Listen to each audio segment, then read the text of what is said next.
Jadi di sini saya akan membahas tentang ilmu filsafat Islam. Nah, filsafat sendiri itu berasal dari bahasa Arab yaitu falsafah, artinya hikmah. Sedangkan dalam bahasa Yunani itu berasal dari kata philosophia. Philo itu artinya cinta, sophia itu artinya kebijaksanaan. Jadi dalam bahasa Yunani, filsafat itu cinta kebijaksanaan. Nah, sedangkan filsafat Islam sendiri itu merupakan hasil pemikiran manusia secara radikal, sistematis, universal tentang hikmah Tuhan, alam semesta, dan manusia berdasarkan ajaran Islam. Adapun dasar Al-Quran yang mengatakan tentang hikmah atau kebijaksanaan, yaitu terdapat pada surat Al-Baqarah ayat 269. Dalam surat ini menyebutkan bahwa hikmah sebagai anugerah kebaikan yang besar. Maka berdasarkan berdasarkan ayat ini, di sini filsafat berupaya menggunakan anugerah besar itu untuk mencapai hikmah atau kebijaksanaan. Karena hikmah itu adalah visi kenabian juga.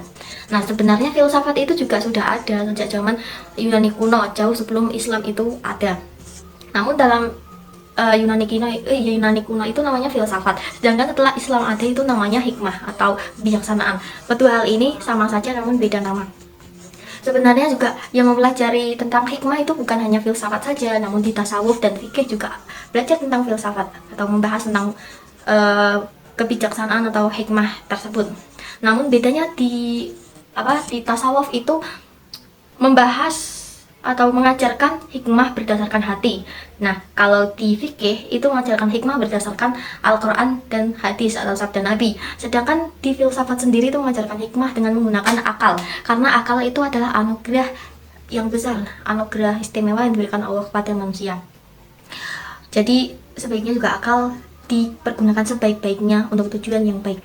Sedangkan tujuan dari filsafat Islam sendiri itu untuk membuktikan kebenaran wahyu sebagai hukum Allah dan ketidakmampuan akal untuk memahami Allah sepenuhnya, dan untuk menegaskan bahwa wahyu tidak bertentangan dengan akal.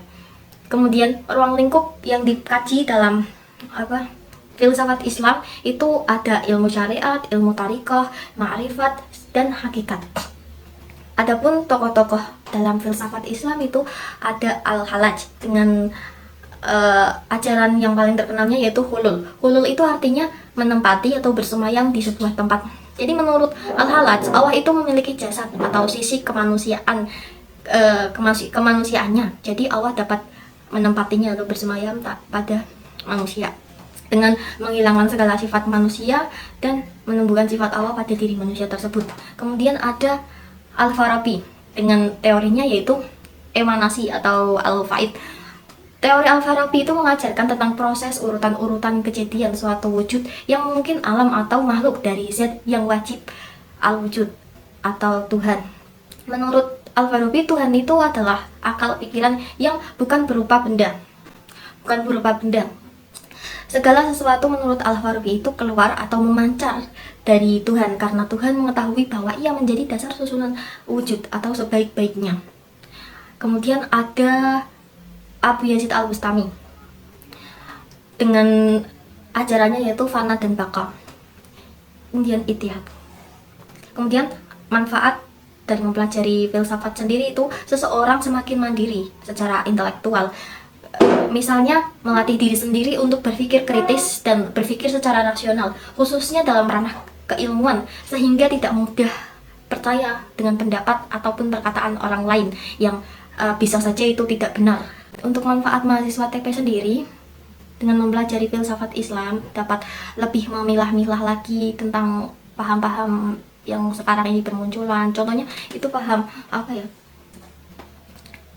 paham radikal seperti teroris. Jadi kita itu dapat lebih berhati-hati lagi dengan hal-hal yang baru, hal-hal yang muncul pada zaman sekarang yang zaman dulu itu belum ada gitu. Hal-hal baru itu marak sekali dan banyak sekali bermunculan karena perkembangan zaman itu kan sangat pesat ya.